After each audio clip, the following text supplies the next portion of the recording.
What's going on, guys? Shane here. Vince the Anomaly. And today we're going to look at some dirty but legal fight tactics that you can use in MMA. Ways to smother your opponent and advance your position. Let's take a look. What's going on, guys? Shane here. Vince the Anomaly. And today we're going to be working the Anomaly Special. What is that exactly, Coach? Well, it's a takedown I like to hit off the wall, specifically off a single leg. It works really well. People really don't see it coming, so let's check it out. So anytime we're in a dominant position on the ground and we know we have that position secure, we want to drown our opponent. So we want to put everything we can on them, making them feel uncomfortable, making them feel like I'm 1,000 pounds just sitting on top of them, making them feel uncomfortable with strikes, with elbows, whatever it is. So one thing, this is a basic one. So for you guys who do jiu-jitsu and stuff, when I get on top in this side control position, I'm really going to put pressure on his face. Like, it looks like I have a nice cross face right here. You know, I'm putting some weight on Shane, but look at that face. He's relaxed. We don't want to see that. So what I'm going to do, I like to get my middle finger, get it right into his armpit. I'm going to get my shoulder right on Shane's chin. And now I'm going to drive with all of my weight down. So make some noise, Shane.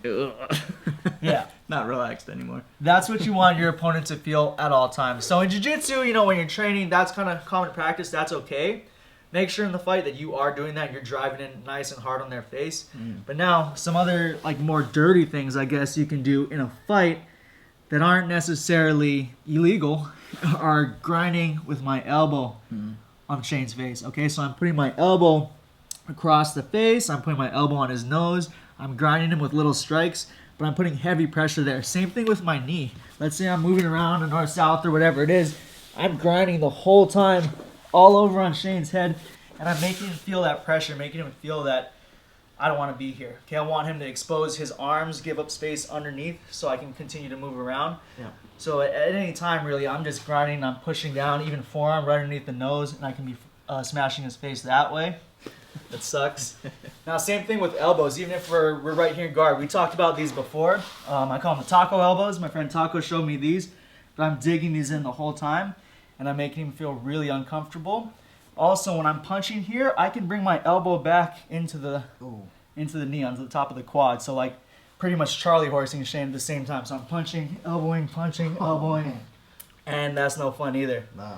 So the big thing is just keeping something on him that makes it feel like he's getting smothered. Even right here, I haven't personally done this one, but you've seen it, especially on old school MMA, is guys will smother across the face like that. Yeah. Especially with the big gloves. They're blocking Shane's way of breathing, covering his nose and his mouth, so he has to move his hand and get my hand off with his hand, at which point I'm able to strike again. Serial killer choke. That's what I've heard that referred to before. Yeah, so that's another thing that you just constantly keep the guy drowning. So one that I do from the back here, in a fight, I've used it before to get the rear naked choke, is when I have Shane's back. Got my hooks in, so I know everything's secure, but let's say I just can't get underneath his chin. He has his hands, especially with those big MMA gloves, I can't get underneath. What I like to do here is pinch your thumb over your forefinger, just like that. And I'm going to dig that part of the hand right underneath Shane's nose and just rip it up to the sky. Okay? Rip that up to the sky. Immediately my hand's there to sink in for the choke. But those are some tactics that, again, they're not fun in the gym, so don't use them. Yeah. But be sure to just try them out. Like, mess around with the training partner. Say, hey, listen, I'm going to make you feel really uncomfortable as possible, and just keep something grinding on their face or the sensitive spots right here on the thighs the whole time. I think at the end of the day, you guys need to remember that it's a fight, and you're not always going to be nice in a fight. You shouldn't be, so do what it takes to win. Yep.